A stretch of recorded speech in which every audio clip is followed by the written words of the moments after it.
hablar sobre una explicación psicolingüística de la lectura. Antes de empezar con el proceso psicolingüístico, vamos a ver el concepto de qué es lectura. La lectura es un proceso que implica una comprensión de algún tipo de información o ideas almacenadas en un soporte y transmitidas mediante algún tipo de código, en este caso el lenguaje. La lectura no es una actividad neutra, pone en juego al lector una serie de relaciones complejas con el texto.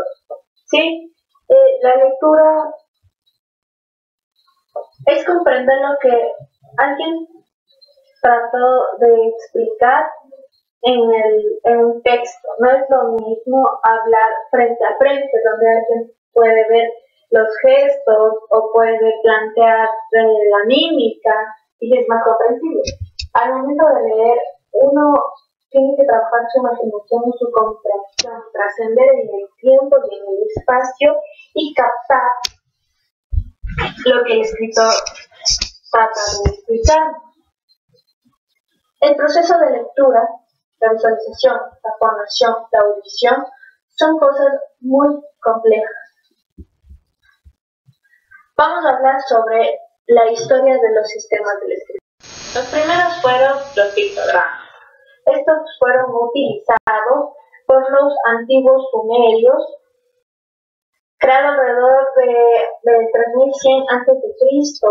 Estos sumerios vivieron en Mesopotamia entre los ríos Tigris y Éufrates. Estos utilizaron los pictogramas o pequeños dibujos para representar objetos o conceptos, como en este caso estamos viendo en la casa, ¿ya? O sus actividades diarias. Se describe que la característica forma eran trazos hechos al presionar con un estilete sobre la arcilla húmeda. Los sumerios utilizaban un sistema de escritura con fines prácticos, es decir, por ejemplo, para contar el ganado en el campo. La segunda etapa son los ideogramas. Los ideogramas son dibujos que simbolizan ideas u objetos, pero que no designan palabras concretas. Se dice que aparentemente se usaban para realizar preguntas a los dioses. Los mayas también surgieron algo parecido a lo pictórico, un sistema pictórico de escritura.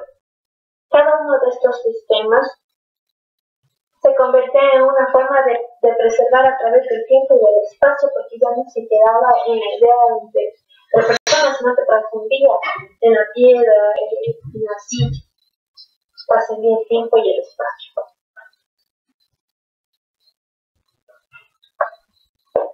La siguiente etapa son los logogramas. Los logogramas son utilizados generalmente por los chinos en la actualidad, ¿no? Porque son como que más abstractos. Los logogramas, por ejemplo, dan un conjunto de grafemas o letras escritas que representan cada fonema de la lengua. ¿Sí? Los desarrollos más recientes han sido los silabarios y los alfabetos, pero esto es algo muy constante de los logogramas. Fueron utilizados por los egipcios, como por ejemplo vemos la imagen Merkaba, o de la actualidad tenemos esta imagen que vemos aquí al lado de los VIP o ID, son cosas que ya no están comunicando algo, que ya son más abstractos, ya lo vamos entendiendo, ¿no? Poco a poco.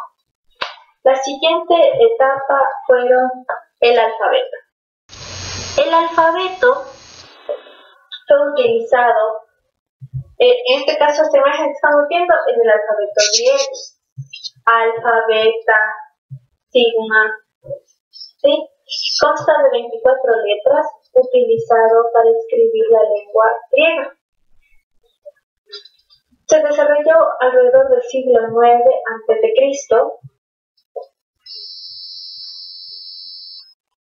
se lo entiende como la escritura que expresa los sonidos individuales del idioma, es decir, que prácticamente cada vocal y cada consonante corresponde un símbolo distinto. ¿Ya? El surgimiento del alfabeto griego presentó una revolución psicológica y epistemológica en la cultura y en el pensamiento occidental. ¿Sí? Havelock propuso 3 condiciones para un auténtico alfabeto, para ser un auténtico alfabeto. ¿Ya? Número 1, todo fonema de la lengua debe estar presentado en el sistema de escritura. El número 2 es que idealmente debería existir una correspondencia biunívoca no ambigua entre fonema y grafema. Y 3, el número total de grafemas debe ser limitado entre 20 y 30 si la alfabetización es democrática, es decir, si está al alcance de la memoria de los miembros de la sociedad. Havelock añadió que si se cumple la última condición, el acto de leer puede alcanzar la categoría de reflejo inconsciente. Sí, y yo creo que sí, porque a veces uno lee y no se da cuenta de lo que está leyendo, pero en sí está pronunciando bien, está procesando la información, pero no se da cuenta, porque ya se vuelve algo inconsciente desde mi punto de vista.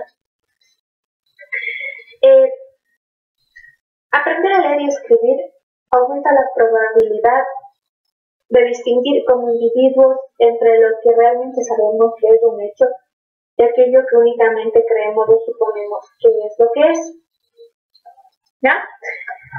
Dentro de los elementos esenciales de la lectura, tenemos los sistemas representacionales en la identificación de palabras. En este caso, vemos que es como un engranaje, porque cada aspecto va dándose la lectura, cada aspecto que funciona va dándose la lectura. ¿Ya? Los códigos fonológicos son representaciones digitales de las palabras escritas y habladas, es decir, los fonemas, y de las reglas explícitas que estipulan su orden y combinación. La capacidad de codificación fonológica es también importante a la hora de aprender a identificar las palabras impresas. Las palabras habladas y escritas facilitan, por tanto, la detección y el uso de la correspondencia grafema-fonema. En el siguiente engranaje tenemos la codificación semántica. Los códigos semánticos son las representaciones mentales interconectadas de los significados asignados a las unidades de la lengua. Tenemos significado referencial, por ejemplo, perro y cachorrito, o en su significado funcional, encima, sobre, yo, mi. El conocimiento adecuado de la significación de las palabras orales es importante en el estadio inicial de la lectura. El siguiente engranaje que tenemos es la codificación sintáctica gramatical. Los códigos sintácticos son representaciones abstractas de las reglas que sirven para ordenar las palabras de la lengua. La competencia en la gramática y la sintaxis de una lengua facilita la identificación de las palabras. ¿Sí? Por ejemplo, en primer lugar, la competencia ayuda al niño a comprender las oraciones y utilizar el contexto. Y el segundo, colabora en el proceso de asignar a las palabras escritas lo que podríamos denominar códigos de función. ¿Ya? El segundo es el sistema visual. En el sistema visual, para poder aprender a leer, los niños deben ser capaces de discriminar entre miles de palabras escritas, algunas de las cuales tan solo cambian el rasgo mínimo, por ejemplo, logo y logo. ¿Sí? Este conjunto constituye un poderoso conjunto de mecanismos que no solo ayuda al niño a la gestión de sistemas, y por qué plantean los niños, porque uno aprende a leer generalmente desde niño y comienzan estos procesos, ¿no?, de las funciones superiores. ¿Ya? Tenemos también la parte motora, y esto tiene que ver mucho con cuando el niño está aprendiendo a leer, y normalmente los niños utilizan como que nos siguen cuando nosotros leemos, ¿no? Entonces nosotros leemos y ellos hacen como que leen y están identificando, están interiorizando la palabra, el sonido, ¿no? Aunque las representaciones motoras, vocales y visuales pasan normalmente a formar parte de la información almacenada en la memoria consciente a las palabras escritas, ¿sí? Ahora tenemos los procesos cognitivos implicados en la lectura y en todo el aprendizaje. ¿Sí? Tenemos, por ejemplo, la atención. Obviamente, para poder leer, nosotros debemos tener una atención discriminatoria. Eso quiere decir que nosotros debemos basarnos perfectamente en lo que estamos tratando de aprender. Sí, la atención es el éxito de saber seleccionar lo que vamos a consultar. ¿Sí? Porque cuando uno lee y no se concentra, no va a poder entender, no llega a la comprensión total. Una atención selectiva eficaz requiere un extenso periodo de análisis que se ve influido por tres contingentes de relación.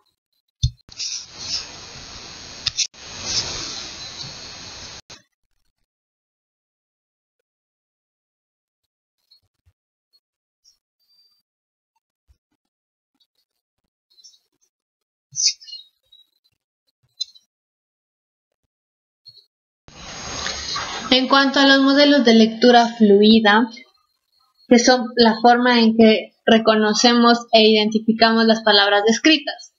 Es decir,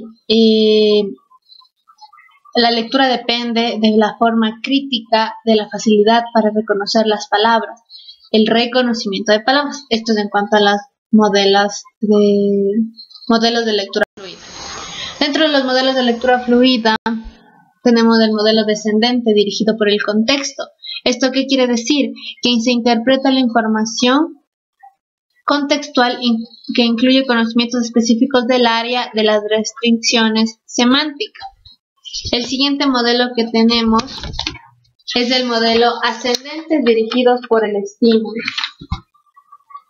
En cuanto a este modelo, se dice que se basa por modelos dirigidos por el estímulo, es que el reconocimiento de las palabras depende principalmente de la información contenida en el estímulo. El siguiente son modelos componentes grafémicos. Postula que las palabras escritas se representan como series de grafemas en un orden único y que para poder reconocer una palabra, todas las letras de estas deben ser reconocidas. Es decir, que el reconocimiento de las letras es un requisito previo para el reconocimiento de las palabras. En cuanto al modelo de activación de Logogen, que es el modelo de Logogen de Morton, habla sobre la activación que se diseña básicamente según el modelo de reconocimiento de las palabras, que quiere decir que funciona como dispositivos de detección por umbrales que van incrementando la información registrada procedente tanto del input sensorial como del contexto lingüístico. Es decir, el contexto lingüístico puede disminuir los valores del umbral dependiendo de si contiene información relacionada con el significado de la palabra. El modelo de búsqueda léxica. Mientras que los modelos de activación postulan que las palabras descritas se identifican mediante la activación pasiva y automática, este modelo de búsqueda léxica plantea que pueden identificarse más rápidamente que las pseudopalabras y que las palabras con frecuencia elevada pueden ser identificadas de forma más rápida. ¿Sí? Es decir, que es como un fichero de acceso ortográfico. Es como cajas que contienen las representaciones de las palabras con descripciones ortográficas similares. Las entradas de cada pila están ordenadas en función de la frecuencia de aquellas que representan palabras de la parte inferior o de la parte superior.